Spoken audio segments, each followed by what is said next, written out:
Entonces, hablando un poco del deslizamiento epifisiario, tenemos que la principal patología de la cadera en los adolescentes, y anteriormente se tenía como el concepto que lo que pasaba es que la epífisis femoral se deslizaba hacia posterior y medial en relación a la metáfisis femoral.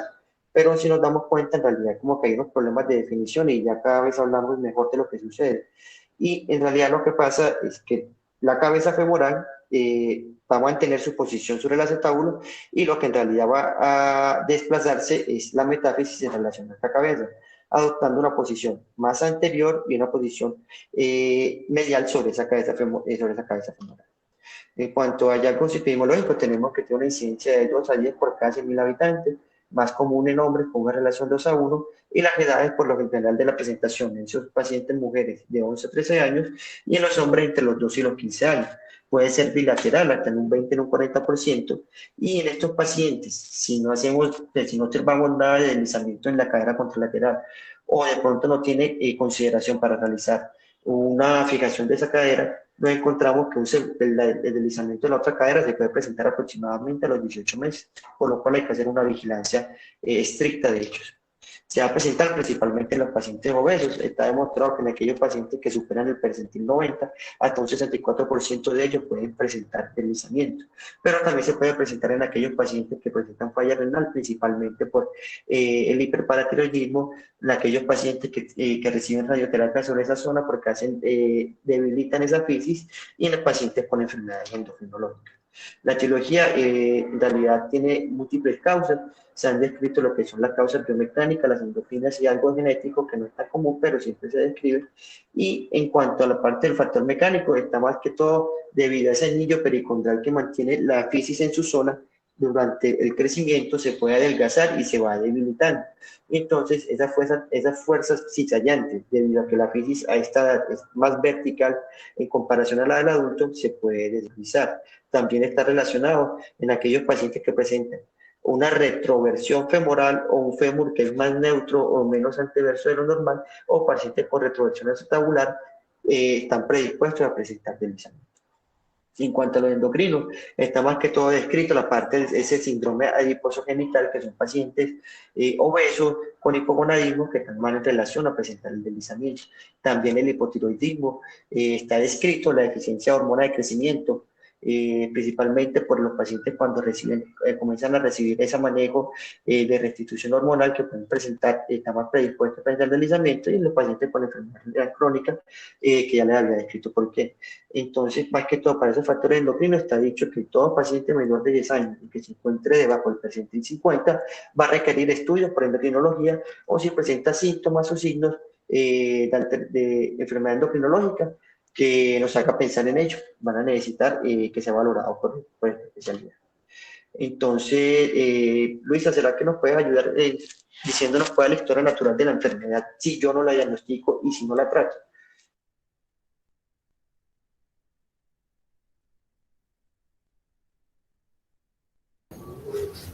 Hola, buenos días.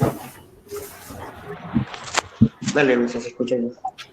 Bueno, pues entonces en este caso, teniendo en cuenta pues lo que significa pues, por ejemplo, tener una ser estable o inestable, en este caso que tenemos un niño con un deslizamiento inestable que tiene mucho dolor, pues si tiene un alto riesgo de hacer, pues si no se le hace ningún tratamiento, ningún manejo, digamos que urgente, pues la historia natural es que el paciente tiene un mucho más alto riesgo, hasta el 40% o más, de hacer necrosis avascular. De todas formas, de estos pacientes también con deslizamientos crónicos a largo plazo, también se ha visto pues que más adelante pueden hacer otro tipo de patologías, pues hacer condrolisis y llevar a una artrosis, o incluso en la vida adulta también la enfermedad pueda llevar a hacer pues como pinzamientos femoroacetabulares pues a largo plazo. Pero digamos que acá la urgencia es salvar la cadera, pues si tiene un alto riesgo de necrosis vascular si no se le hace un tratamiento oportuno. Listo, entonces en cuanto a la historia natural, en aquellos pacientes que tienen deslizamiento que no son tratados, lo primero que va a suceder es que ese deslizamiento puede progresar. A pesar de que progrese el deslizamiento y que la cabeza femoral se encuentre de pronto en una posición que no le indica, igual la cadera, el fémur, va a remodelar y va a osificarse y va a generar una deformidad en esa cadera. Si esa deformidad no se diagnostica, no se evidencia, esa cadera con esa deformidad que tiene va a generar pinzamientos y ese pinzamiento va a generar daño articular, que en lo último el paciente va a generar cambios degenerativos, con lo cual vamos a tener un paciente mucho más joven con con una artrosis y que va a estar mucho más limitado y posiblemente va a requerir manejo quirúrgico posteriores o incluso una prótesis de manera mucho más compleja. En cuanto a la clínica de los pacientes, principalmente está descrito el dolor en la región inguinal, en el muslo y o en la rodilla, que puede ser la manifestación inicial de estos pacientes hasta un 15 o un 50%, por lo cual tiene que quedar claro, paciente con dolor en la rodilla, estos niños, incluso los adultos, siempre debo evaluar las caderas. Si un paciente a mi esta edad de 10, entre 10 y 15 años, que me refiere que tiene dolor en la rodilla, yo no le encuentro nada en la rodilla, en realidad debería buscar la cadera. Estos pacientes pueden tener cojera con una marcha antálgica y una progresión positiva de la marcha, dependiendo de la cronicidad del cuadro, pueden venir con algo de atrofia del cuádriceps y pueden tener signo e incluso marcha de Trendelenburg. Por lo general, estos pacientes tienen una rotación interna, una abducción y una flexión limitada en la cadera. Y más que todo esto, lo que podemos observar en estos pacientes, observamos cómo esa cadera, al uno llevarla a flexión, va a generarme esa posición que tiene de una rotación externa, y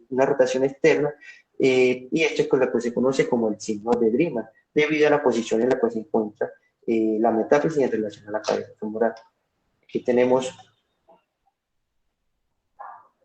un video para que observemos ese signo de Dreamer, aquí observamos la cadera derecha que se encuentra normal y observamos la cadera izquierda como adopta esa posición de rotación externa al llevar la flexión, y en esa posición ya está generando limitación para la flexión. Ahí se ve muy claro el signo de Dreamer. Y aquí tenemos otro video para observar la marcha de este paciente, como puede ser. Aquí tenemos muy claro una marcha en Trendelenburg. Observamos cómo el paciente tiene que balancear su cuerpo completo hacia la izquierda para poder estabilizar la pelvis. Entonces, los pacientes, ¿qué imágenes debería utilizar? Están descritos múltiples imágenes, en realidad la principal imagen la que está indicada es la radiografía AP y lateral de cadera. Como ya habíamos dicho antes, hay que tener cuidado con esa proyección en rana, porque en esos pacientes con deslizamiento inestable podemos aumentar la inestabilidad y aumentar el riesgo de necrosis. También están descritos la tomografía, la resonancia y la ecografía. En cuanto a la radiografía, hay unos signos que uno debe mirar y que debe trazar en la radiografía, como es la línea de Klein, en la cual se traza una línea a través del borde superior de ese cuello femoral, y esta debe cruzar la epífisis, como observamos en esta imagen de esta cadera derecha, que es lo normal, y aquí como no cruza en esa cadera izquierda, lo mismo aquí en esta, lo cual nos habla de que el paciente tiene un deslizamiento. También está ese signo de Still, que es lo que se presenta como esa radiolucidez que se ve en la metáfisis, que se da al interponerse la metáfisis en relación a la epífisis, y es lo que alcanzamos a ver como algo más lúcido sobre ese cuello femoral. Aquí tenemos el ejemplo de esta imagen, lo mismo de esta otra imagen, y aquí observamos otras hallazgos más que pueden tener la radiografía del deslizamiento, como la línea de Klein que no que no cruza esa epífisis, una epífisis algo más pequeña en relación a la cadera normal, y ese signo de Still. También vemos que la cadera, esa epífisis tiene unos hallazgos irregulares y está más ensanchada en relación a la cadera contralateral, los cuales son los signos de deslizamiento. Y también pueden darse los signos de predeslizamiento, que ya habíamos visto que trazar también la línea de Klein, mirar bien esa epífisis, cómo se encuentra ese tamaño de esa epífisis, porque si no lo diagnosticamos en ese momento, puede sucedernos lo que vemos en esta imagen, un paciente que tenía signos de predeslizamiento y no se hizo nada, no se diagnosticó, no se observó bien, y el paciente a los pocos días regresó ya con un deslizamiento.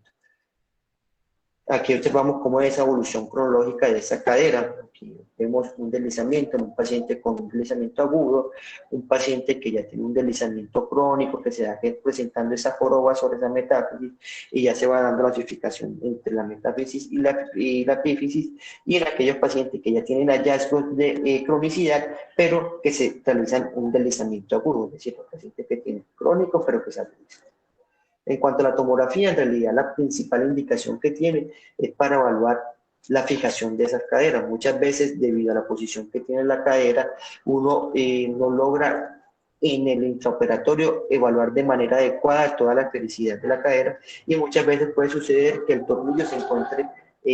por fuera de esa epífisis, o el tornillo se encuentre interarticular, o también podemos observar ejemplos de cuando realizamos el paso de la broca o el paso de los pines, cómo alcanzamos a lesionar el cartílago. Esta es la principal indicación en realidad de la tomografía. Igual la tomografía también la describe, que puede ayudarnos a como tener una mejor medición de esos ángulos de los pacientes con deslizamiento, pero en realidad no es que sea necesaria para realizar un diagnóstico y un manejo de estos pacientes. Aquí observamos otro video de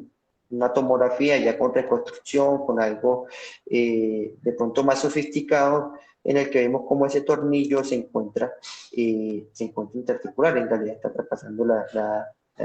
epífisis. En cuanto a la resonancia, cuando uno mira la literatura, en realidad están las palabras muy claras como estas, que son: puede ayudar a la detención temprana del deslizamiento, puede ayudarme a identificar deslizamientos inestables, pero hay que tener muy claro que la resonancia no me debe retrasar a mí el manejo, por lo cual no hay una indicación clara para realizar resonancia en estos pacientes. Y si yo tengo un paciente con una radiografía y una clínica que me indica a mí que el paciente necesita manejo quirúrgico, no debo retrasar ese manejo por realizar una resonancia, por lo cual solamente es necesario la radiografía de los pacientes. Sobre la medición de los ángulos de Sawin, uno encuentra que se puede medir tanto en radiografías anteroposteriores como radiografías en ranas, pero como lo habíamos dicho que las ranas no está indicada, idealmente tiene que ser con proyecciones laterales. La idea es comparar esos ángulos entre el eje que tiene la diáfisis con el eje que tiene la epífisis, y mirar que no estén más aumentados en relación uno con el otro.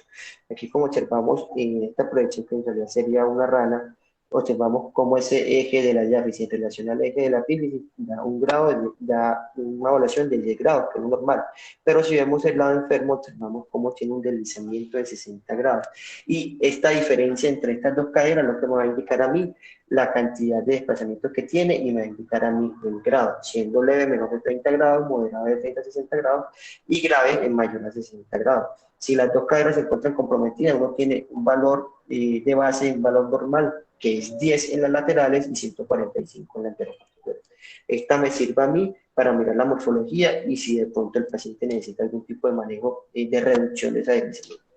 Este otro tipo de forma de clasificarlo, dependiendo del desplazamiento, cuando uno divide esa metáfisis en un porcentaje, siendo grado 1 menor del 33%, grado 2 del 33 al 50% y grado 3 mayor del 50%, pero esta no me indica mi pronóstico. La otra es la cronológica, agudo crónico o agudo sobrecrónico, siendo lo más común el crónico entre un 85%, en los pacientes que se presentan más de 3 semanas. A veces puede ser difícil evaluar a estos pacientes y catalogarlos en si es agudo o en crónico, y tampoco me ayuda como que mucho en la parte del manejo, pero sí la más importante es la clasificación funcional, que fue descrita por Loder, en la cual yo divido el paciente en estable o inestable dependiendo si el paciente me tolera el apoyo o no. Importante, cuando es inestable el paciente incluso no tolera el apoyo al usar una muleta. Y esta estabilidad está dado en qué tan estable se encuentra esa relación entre la metáfisis y la epífisis, como podemos observar en otra imagen ahorita, que cuando es inestable eso se encuentra completamente deslizado, completamente separado y no se mueven en bloque.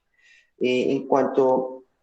así es estable o inestable, la más común es la estable, con un 85% de presencia de estos pacientes, y lo bueno, que esta sea la más común, es que su tiempo de necrosis vascular es menor del 10%, y estos pacientes pueden tener resultados satisfactorios hasta el 95%. Ya el otro 15% que presenta deslizamientos inestables, anteriormente cuando se dio la clasificación se decía que tenía necrosis vascular estos pacientes hasta un 45%, pero ya con el aprendimiento de nuevas técnicas quirúrgicas y nuevos manejos, hemos logrado tener una necrosis vascular hasta el 25%, pero igual este sigue siendo un porcentaje de necrosis, la cual no es tolerable y no sería aceptable en estos pacientes, y resultados satisfactorios en ellos hasta un 45%. Entonces, el tratamiento se tiene unos objetivos. El principal objetivo que se tiene con él es evitar la progresión del deslizamiento. Y segundo, sería estabilizar la fisis, es decir, realizar una epifisiodesis de esa cadera. Ya tercero, según las maniobras o según las técnicas que nosotros hagamos, es disminuir ese riesgo de necrosis avascular, y ya por cuarto, como que muy interrogado, sería la reducción del desplazamiento, porque incluso está descrito en las fijaciones in situ, y esto debido a la capacidad que tiene esa cadera de realizar algo de remodelación. Entonces, a veces queda la duda qué objetivo tenemos nosotros en cuanto a ese desplazamiento, si queremos que nos quede anatómica o si aceptamos y toleramos ciertos grados de deformidad total. En cuanto al tiempo, idealmente uno debería realizarlo antes de 24 horas. Hay revisiones que incluso las mencionan hasta 48 horas, pero si es un procedimiento que es urgente y no podemos retrasarlo mucho tiempo. Y ya hay diferencia en cuanto al manejo, si el deslizamiento es un deslizamiento estable o inestable. En cuanto a las consideraciones quirúrgicas, en cuanto al material, debemos pedir tornillos, o sea, de 6,5 a 7,0 o 7,3 milímetros. Y como dijo Juan José, esto en cuanto al agarre que tiene el tornillo dentro de la metáfisis, y pensando también en el rotilo, uno debería tener tornillos de rosca total o de 32. Incluso escuché y leí que algunos decían sobre esos tornillos canulados que también se les dificulta el retiro, que hay unos que no los colocan canulados por ese mismo motivo. Pero cuando uno ya usa una rosca total, tiene mejor agarre, con una rosca total, una rosca 32, tiene mejor agarre, y también el retiro del material logra ser mucho más fácil. En cuanto al paso de rosca, deben estar entre 4 a 5 de paso de rosca, deben estar en la bici para lograr esa ejercicio de esos. Y el tornillo debe estar ubicado centro en el cuello y centro en la epífisis, debido a cuando se hacen fijaciones in situ, a veces la epífisis se encuentra posterior, entonces el tornillo muchas veces toca colocarlo un poco más anterior para que tenga buena dirección hacia el centro del cuello y de la epífisis. Pues nos queda la duda a veces de cuándo realizar fijación profiláctica de la otra cadera, si bien no todos los pacientes tienen hallazgos así como de predeslizamiento, pero sí hay situaciones o condiciones de los pacientes que uno debería evaluar para definir si necesito fijar de manera profiláctica la otra cadera. En realidad uno utiliza lo que es el puntaje de Orford, y lo que uno mira en este puntaje de Orford es mirar cómo se encuentra ese desarrollo de ciliaco con el bíceps, cómo se encuentra el cartílago irradiado, si se encuentra abierto, cómo se encuentra la fisis, qué tan abierta se encuentre, lo mismo el trocánter mayor y el trocánter menor. Y dependiendo de lo que encuentren ellos, esto me va dando un puntaje. Está demostrado que puntajes menores de 19, estos pacientes, hasta el 80%, 85% de estos pacientes van a realizar un deslizamiento de la otra cadera, por lo cual estos pacientes deberían tener fijación profiláctica. Y esos pacientes que tienen puntajes mayores de 21, el riesgo de deslizamiento fue mucho menor, por lo cual no es necesario fijarlos, pero sí deben tener un seguimiento, idealmente cada 6 meses, por estudios de imágenes y con clínica. Y diciéndole a los padres los signos de alarma para consultar por urgencia. Pero en sí, como principales indicaciones para realizar fijación profiláctica de la cadera son niños menores de 10 años, niños con alteraciones endocrinas, y si yo encuentro un cartílago irradiado que se encuentra abierto, que está demostrado que pacientes con cartílago irradiado abierto hasta el 80 al 90% pueden tener deslizamiento de la cadera. En cuanto al manejo de las formas de hacerlo, existe la fijación in situ, que es de elección para los deslizamientos estables, y como le había dicho, la forma que tiene la epífisis y el cuello, uno debería dirigir el tornillo de anterior a posterior, idealmente para tener una fijación central. Está escrito realizar con 1, 2, 3 tornillos, pero está demostrado que cuando uno utiliza más de un tornillo se aumentan las complicaciones, y no hay casi diferencia en cuanto al agarre y al agarre de esa epífisis y al aumento pues, a la progresión de ese deslizamiento, por lo cual idealmente un solo tornillo. Aquí observamos un ejemplo de cómo se realiza en una mesa convencional, colocando de manera adecuada el intensificador de imagen, y nos permite realizar un mejor movimiento para tener una mejor lateral al hacer la abducción de la cadera. Entonces, en cuanto al deslizamiento inestable, aquí hacen unas preguntas sobre la remodelación de ese cuello y de esa cabeza, si realizo fijación in situ y qué secuelas pueden quedar, es debido a los manejos que yo debería hacer en los pacientes con deslizamiento inestable. ¿Por qué? Porque entonces ya entramos a discutir si necesito reducir o no ese deslizamiento. ¿Qué ventajas tiene de reducirlo? Si le coloco una posición más anatómica, voy a disminuir el riesgo de pinzamiento femoral acetabular. Y también hay revisiones que dicen que al hacer una revisión anatómica se disminuye el riesgo de necrosis vascular, pero esto es muy discutido y no son reproducibles a veces los resultados, porque esto va a depender mucho de la técnica y el equipo quirúrgico y dónde se haya hecho ese procedimiento. No todos tienen los mismos resultados. Y la desventaja de pronto de hacer reducciones abiertas como más anatómicas es la necesidad de un equipo entrenado, que son los que cuando uno mira la literatura y mira los resultados de ellos, tienen los mejores resultados en cuanto a su manejo quirúrgico. En realidad los resultados son controversiales, si hacerlo un manejo abierto o cerrado. Y en realidad contamos como con 3 formas de hacerlo. Uno que sería un DOM modificado, que ya les explico cómo es. Lo otro es realizar una maniobra de PARS, la técnica de PARS. Y lo otro es como realizar la maniobra de Liebherr para hacer una reducción cerrada de ese deslizamiento. En cuanto a la reducción cerrada, con la maniobra de Liebherr, lo que uno tiene que hacer es realizar una abducción, flexión y rotación interna de esa cadera, como observamos aquí en esta imagen, que están haciendo una fluoroscopia, en el momento en que están haciendo el movimiento, mostrando lo inestable que es la cadera, y este es el movimiento que hacen con el paciente durante un intraoperatorio con una mesa convencional y realizan una reducción cerrada, y ahí observamos cómo quedó con una mejor posición esa epífisis femoral. Por lo cual, si vamos a hacer reducción cerrada, este debería ser la maniobra que haga abducción, flexión y rotación interna de esa cadera. En cuanto al DOM modificado, lo que en realidad sucede con esta maniobra es que los resultados son muy controversiales. El DOM original era realizar una osteotomía sobre esa zona postero-superior de ese cuello, donde tiene bastante riesgo de necrosis, incluso está deportado al 40-50% de necrosis vascular, por lo que sabemos que ahí se encuentra la irrigación de esa cabeza femoral, pero al hacer una modificación realizando una luxación controlada de esa cadera, hay estudios que han demostrado necrosis vascular hasta un 11%, pero estos en realidad no son reproducibles en otras instituciones, y incluso en la literatura a veces ya están recomendando no realizar esas luxaciones controladas, por lo cual este tipo de manejo está reservado para centros de alta complejidad que tengan experiencia en el procedimiento y tengan buenos resultados de postquirúrgicos en ellos. Y la otra maniobra que se está usando mucho ahora es la maniobra de PARS, que es lo que uno idealmente hace, es un abordaje un abordaje anterior, anterolateral, un poco más ampliado, y la idea es lograr introducir, ya sea el dedo o introducir una legra de COP para que me ayude a realizar la reducción a través de la metáfisis de ese deslizamiento. Cuando yo introduzco esa legra o introduzco el dedo, alcanzo a hacer un drenaje del hematoma y entonces ya estoy haciendo 2 cosas. Uno, mejorando la posición del deslizamiento y estoy llenando el hematoma,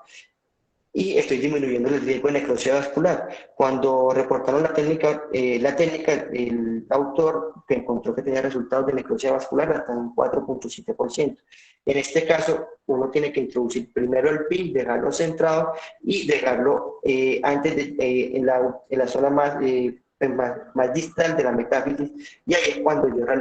introduzco el dedo o la negra y realizo una flexión, una abducción, una rotación interna de la cadera, y ahí sí paso el material que voy a utilizar, en este caso el pin. Cuando él describe su técnica, la describe con 3 pines, pero también se puede realizar con muchos otros números.